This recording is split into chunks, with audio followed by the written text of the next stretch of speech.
Well, fall camp rolls along and the season edges ever closer, like next Saturday kind of closer. We might have a reason to feel good about the defense right now based on something Dan Lanning said recently. Here we go. You are Locked On Ducks, your daily podcast on the Oregon Ducks, part of the Locked On Podcast Network, your team every day.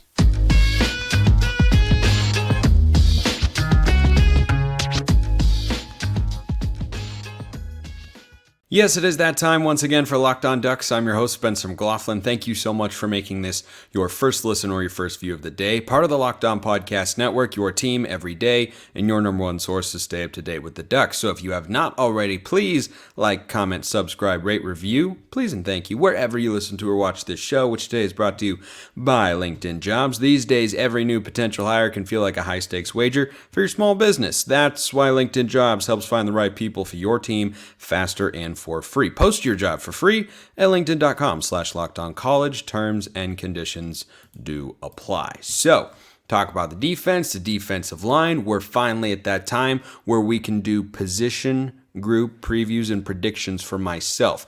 If you want any question answered with regards to my thoughts on a particular player or position group, drop them in the YouTube comments or hit me up on Twitter at Smalls_55 or at Locked On Ducks. So, the defense for Oregon has to be better if we're going to win the Pac-12 in 2023, which Oregon is capable of doing, by the way. Is it going to happen? A lot of things have to go right, but a lot of things are going to have to go right for anybody in the conference to win the Pac-12. So, hopefully that's what we end up seeing. Now, I'm not making my prediction for the Ducks season yet. That's going to come next week, and you're just going to have to wait and see. But we'll get back to talking about individual games and matchups and such tomorrow. But I wanted to keep rolling along, or get rolling along, I should say, on the position stuff. But I saw this quote from Dan Lanning the other day.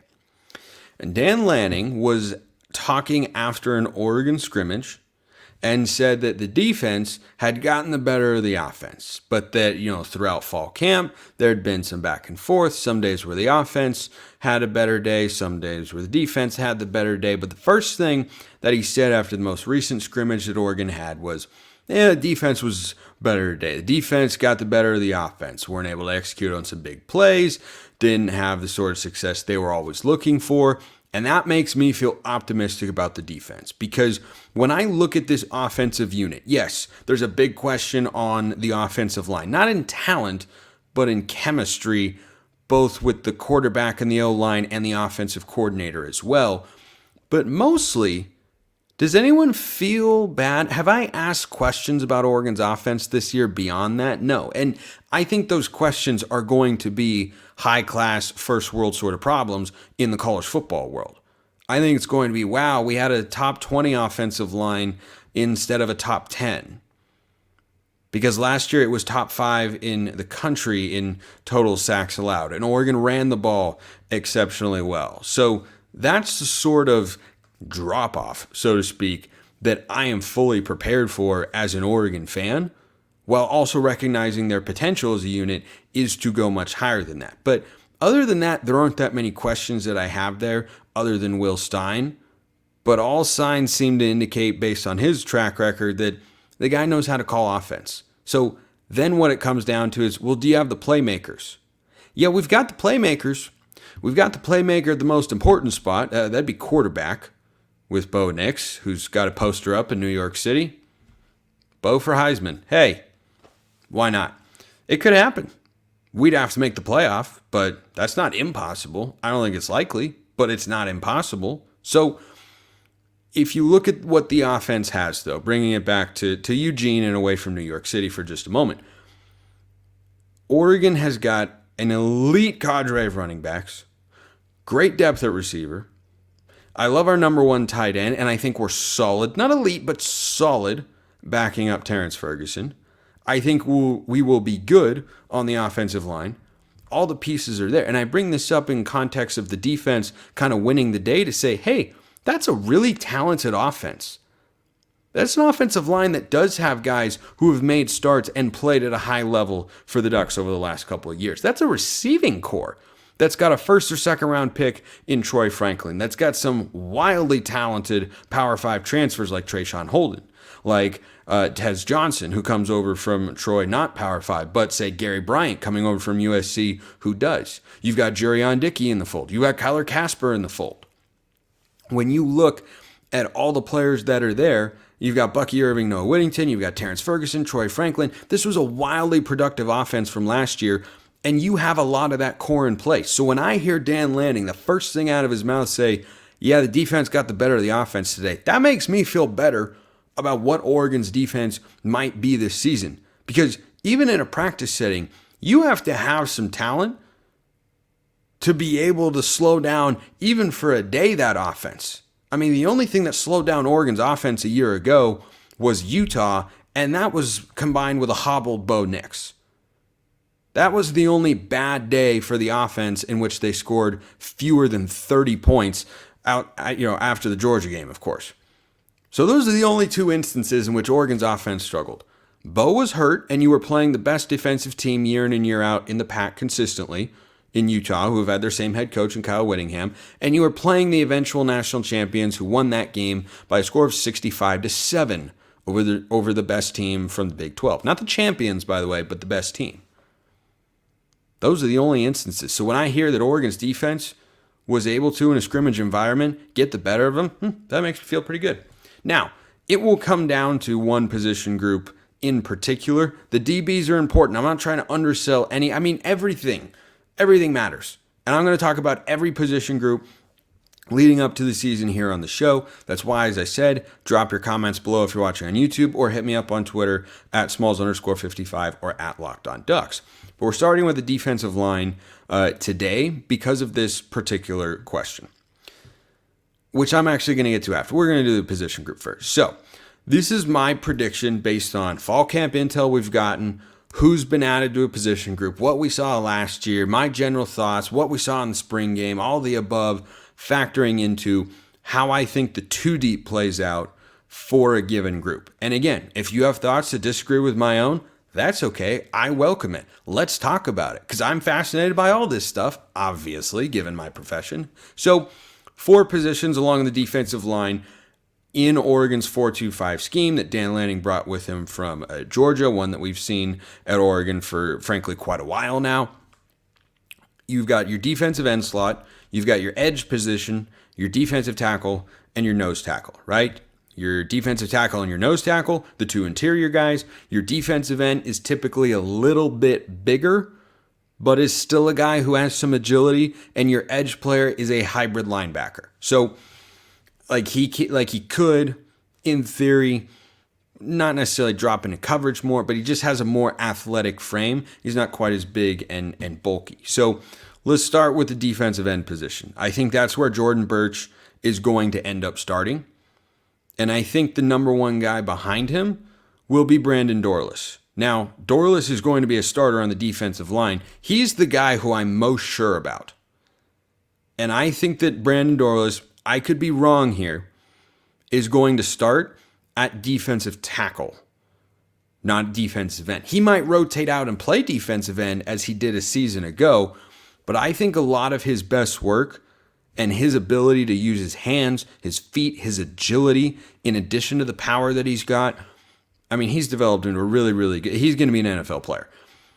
He has the ability to play inside and out. I personally think he's most effective on the inside because he can use his quickness to navigate his way around guards and centers who are typically not as athletic as tackles. But will he play some defensive end this year? Yeah, sure. I mean, guys, you rotate in and out. You have sub packages. Guys need a break. Guys need all that sort of stuff all the time. But I think those two are pretty easy starters to lock in. Jordan Burch, the transfer from South Carolina, one-time 5-star recruit, and Brandon Dorlus, the guy who came back for one final season with the Ducks. I think those two are pretty easy selections to be at the top of the depth chart at those particular positions. Using LinkedIn Jobs is a really easy selection for you because these days every new potential hire can feel like a high-stakes wager for your small business, and you want to be 100% certain you have access to the best qualified candidates available. That's why you have to check out LinkedIn Jobs. LinkedIn Jobs helps find the right people for your team faster and for free, which is neat. So go in there, create a free job post in minutes, add the purple hashtag hiring frame to your LinkedIn profile to spread the word that you're hiring. Small businesses rate LinkedIn Jobs number one, that's numero uno, in delivering quality hires versus leading competitors. LinkedIn Jobs helps you find the qualified candidates you want to talk to faster. Post your job for free at linkedin.com/lockedoncollege. That's linkedin.com/lockedoncollege to post your job for free. Terms and conditions apply. Terms and conditions of listening to or watching this show. I have to take my second segment sips or things can just go off the rails. It's just an utter disaster here. So let's continue to roll through the defensive line. My predictions here. Again, this is my guess. This is how I see it going down. So I've got Jordan Burch at defensive end. I've got Brandon Dorlus at defensive tackle. At nose tackle, I'm going with Casey Rogers as the first stringer. And I think Popo Aumavae is the second stringer. And I think at the defensive tackle position, you could have either Taki Taimani, who is what I think, or is who I think rather, will be the number 2 defensive tackle to Brandon Dorlus. Again, depending on what sort of package you're going for. If you want to be a little bit more nimble, you might slide Jordan Burch over to the defensive tackle slot, or slide Dorlus or Burch over to the nose tackle slot, put the other at defensive tackle, and have 2 edge players that have got more agility on the outside. Depends on what situation you're going for. If you're looking for a run stuffing look, yeah, you might put Jordan Burch on one side, Dorlus at the other edge spot, and then in the middle, just load it up with Popo and Casey Rogers or Taki Taimani, Keon Ware-Hudson. But I think your starting nose tackle is Casey Rogers, who has bulked up even more this offseason. And, you know, he wasn't a huge player in the pass rush a season ago, but he was disruptive in a big way at times in the run game. And I think he's, you know, nothing special per se. Like, he'll disappear for stretches of the game, but when he's making an impact, like the Utah game or the Holiday Bowl, he's making a big-time impact. So I think he's your number 1, and I think Popo plays quite a bit this year. I mean, we may not remember, some of you might not, but you should remember that he was a really talented guy when he got hurt going into last year. I think that hurt Oregon's defensive line overall. He's a defensive tackle, I think, has a little bit more pass rush capability, and the PFF grades reflect that. But coming off an injury, I just would lean towards Rodgers probably being the starter there. Wouldn't shock me if they were flipped, but I think those are your starters kind of on the interior. And then at the edge spot, I think you could have a number of different players here. You know, guys like Tatum Tuioti have gotten some buzz in fall camp to this point, but I think your starting edge player is Mace Funa, who's going into his 5th year and final season of college football, who was the Holiday Bowl MVP, who has always been, I think, again, just a really solid, fairly productive player, but didn't really have that explosive impact game until, the Washington State game. He, of course, had the game-clinching pick 6, and then he had the great performance all around in the Holiday Bowl. But he's a guy who every now and then will kind of slide back to the second level, play as a backer there, because he's a little bit more on the nimble side. That's why I've got him here at the edge spot rather than being a true defensive end. But every now and then, he could line up at the second level. He did so a season ago. He can blitz from there. He can cover a little bit. I don't think he's someone you want running with a tight end or receiver down the field, but a running back or a tight end in the flat, I think he's more than capable of doing that. But I think the veteran experience will get him the start. But I think right behind him, it'll be Mateo Uiagalelei, who I thought looked every bit the billing of the highly touted recruit that he was when he committed to Oregon. I thought he looked that way in the spring game, and I am wildly optimistic about his upside. And I'm so stoked to watch him play this year, because you got to have that sort of pass rushers. I'll touch on more in just a moment. And I think Mateo has got the tools to be that sort of guy. Big body, ready to play. Just, he looked out there like he belonged. That's what he did. And you know who I said that about in the 2022 spring game? was Jaleel Florence. I said, he was a little rough around the edges, but boy, physically, he looked like he belonged. And guess what? He played a lot in 2022. Maybe I've got an eye for that sort of thing. Maybe I just got lucky, and we're going to find out. But I don't think it's, that insightful to say, hey, the 5-star recruit is going to play this year. Hot take, I know. Couple other names to keep an eye on here. I mentioned him earlier. Keon Ware-Hudson will be someone that might rotate in along the defensive line on the interior. Jake Shipley could be a guy at the defensive end slot who, played a lot in the Holiday Bowl actually a season ago. I think Birch coming in kind of moves him down the depth chart. Maybe he's the number 2 defensive end behind Dorless, and they want to keep him on the interior. A lot of different ways that I think that could go, but I'd watch for those 2 names. Blake Purchase is a freshman that my guy Max Torres really, really likes at the edge spot. And look, Purchase is coming in as a 4-star freshman. It's not like he doesn't have some expectation level or talent level, and he's a big body as well. He's 6'5". Last time I checked the roster on there, assuming I remember that correctly, I'm going to just double check that really, really quick because you just don't want to get things wrong when you can so easily get them right. But he's 6'3", 255 is Blake Purchase from Cherry Creek High School.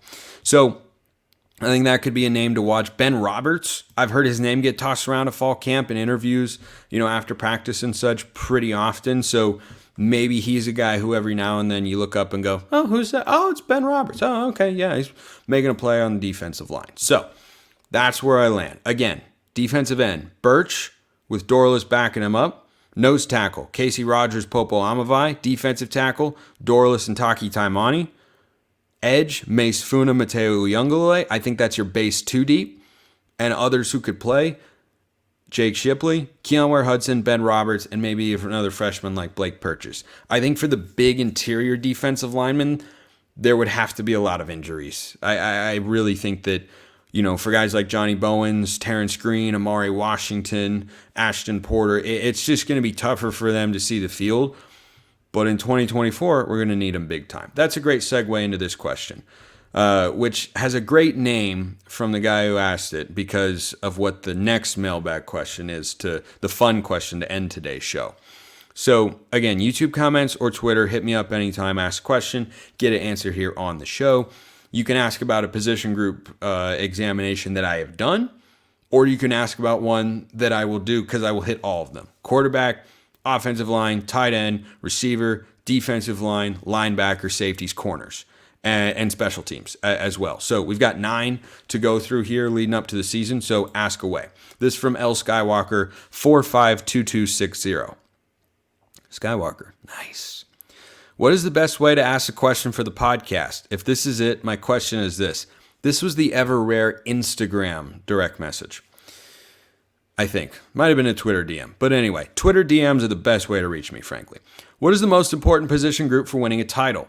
Georgia won a title where their strength was D-line and safety. Correct me if I'm wrong. No, you're pretty right. I'd say D-line and corner, maybe. But their quarterback and wide receiver room was 3-star at best. I don't think Stetson Bennett had any stars. Overall question is, what position group does the offense need to be elite at to win a title? Or does Oregon need, to be elite at to win a title?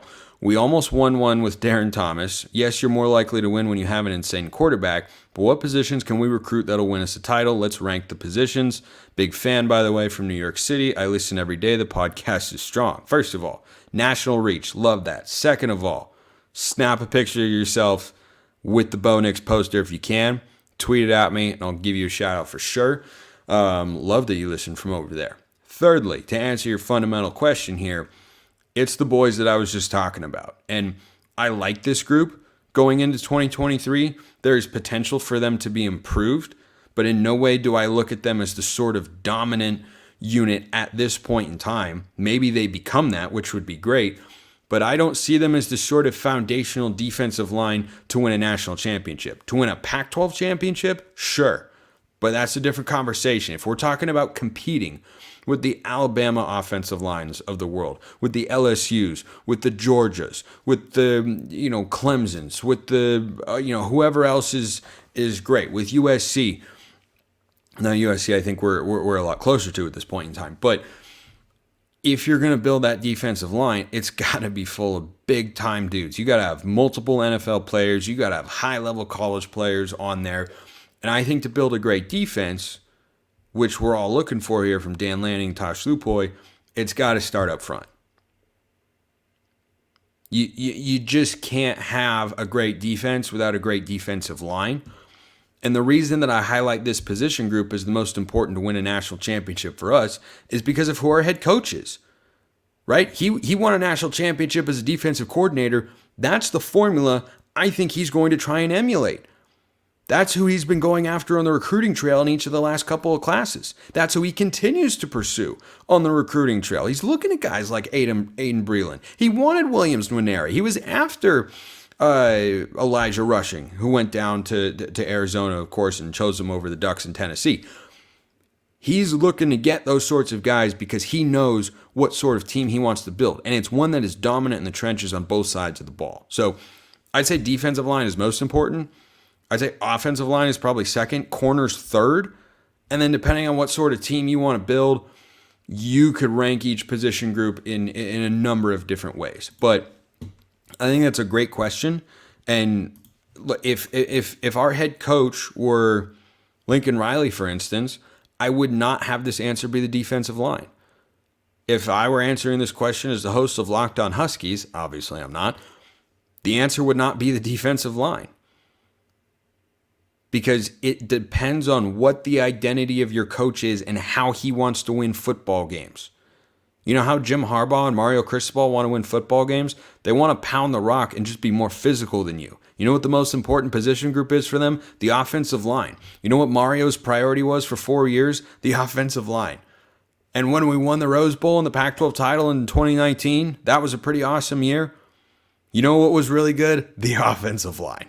So it depends on who your coach is and what sort of identity he wants his team to take. But if we're going to be the sort of defense that we would like Dan Lanning to build to win a national championship, it has to start up front.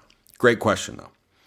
All right, let's do a fun question to end today's show. I love the fun questions because everything is always super serious, right? I mean, we're talking about college sports, 18 to 20 or 3-year-old kids playing a game that we all, watch or pay to go see. But anyway, super serious stuff. I like taking the edge off a little bit. Plus, this is interesting. This is a good question here. This is from Jason. Okay, Spencer, I always listen to Locked On Ducks before bed here in Taiwan. Look at my man. Locked On Ducks International. How about it, huh? Not bad. My guy's an everydayer in Taiwan. That's awesome. Here's a Star Wars question for you.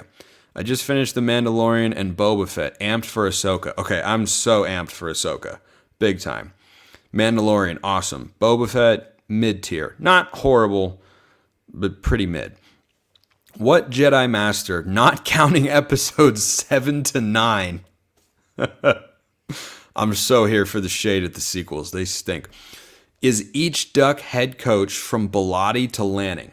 Well, I was thinking about which one I would choose as Anakin Skywalker, but he's not a Jedi Master. Oh, no.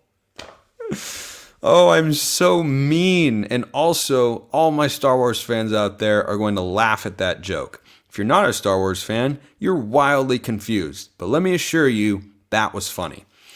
At least to me. So, let's start with Mike Bellotti, who is wise, likable, and a good friend. And a good mentor. That's Obi-Wan Kenobi. Absolutely. That takes us to Chip Kelly, who was indeed the disciple of Obi-Wan Kenobi. But when I thought about Chip and his cerebral approach and the way he just went about his business, didn't worry about outside noise, and just was doing it his way, he was a wizard of philosophy and wisdom. Or should I say a Jedi master of that? Who do you think of? It's Yoda, of course. So Chip Kelly's Yoda. Mark Helfrich is Kit Fisto.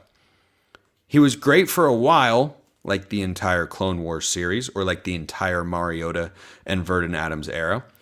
And then there was a big letdown later, where he guided Oregon to a 4-8 season, and Kit Fisto died pathetically in the fight against Palpatine. Now, that's the fault of the writers for scripting a horrible acting scene in Revenge of the Sith, but that's the way it played out, so that's the most appropriate one. Here's one. Willie Taggart. Remember him? Yeah, I know. Weird.